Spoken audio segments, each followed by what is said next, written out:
എന്റെ നാമം നിമിത്തം നീ സഹിച്ചതും തളർന്നു പോകാഞ്ഞതും ഞാൻ അറിയുന്നു. യേശു കർത്താവ് തൻ്റെ സഭയോട് പറയുകയാണ്, വിശ്വാസികളോട് പറയുകയാണ്, പ്രിയന്മാരോട് പറയുകയാണ്, നീ സഹിച്ചതും തളർന്നു പോകാഞ്ഞതും ഞാൻ അറിയുന്നു.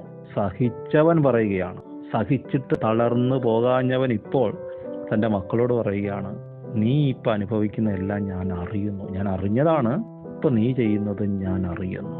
അപ്പോൾ വിശ്വാസികൾക്ക് കഷ്ടതയുണ്ട്, ബുദ്ധിമുട്ടുണ്ട്. സഹിഷ്ണുത പഠിപ്പിക്കാൻ വേണ്ടി ദൈവം അത് ചെയ്യുന്നു. എന്തിനു വേണ്ടി? ക്രിസ്തുവിൻ്റെ കഷ്ടാനുഭവങ്ങൾക്ക് കൂട്ടായ്മ. എന്തിന്? അവൻ്റെ തേജസ്സിൽ പങ്കാളിയാകാൻ.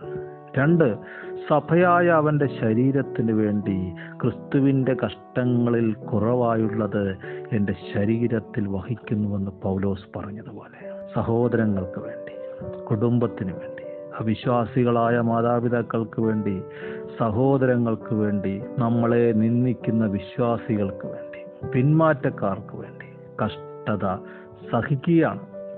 സഹിക്കേണ്ട ആവശ്യമുണ്ടോ? ഇല്ല. പക്ഷെ യേശുവിൻ്റെ നാമത്തെ പ്രതി അങ്ങ് സഹിക്കുകയാണ്. പിറുപിറുത്തോ? ചീത്ത പറഞ്ഞോ? ഇല്ല. തളർന്നു പോയില്ല. പ്രാർത്ഥനയിൽ കുറവ് വന്നില്ല, സ്തോത്രത്തിൽ കുറവ് വന്നില്ല, നന്മ ചെയ്യുന്നതിൽ മടുപ്പ് വന്നില്ല. പേടിക്കണ്ട, അറിയുന്ന ഒരുത്തനുണ്ട്. ജീവവൃക്ഷത്തിന്റെ ഫലം തിന്നാൻ തരാൻ നിനക്കൊരുക്കി വച്ചിരിക്കുന്നവനുണ്ട്. ധൈര്യമായിരിക്കുക.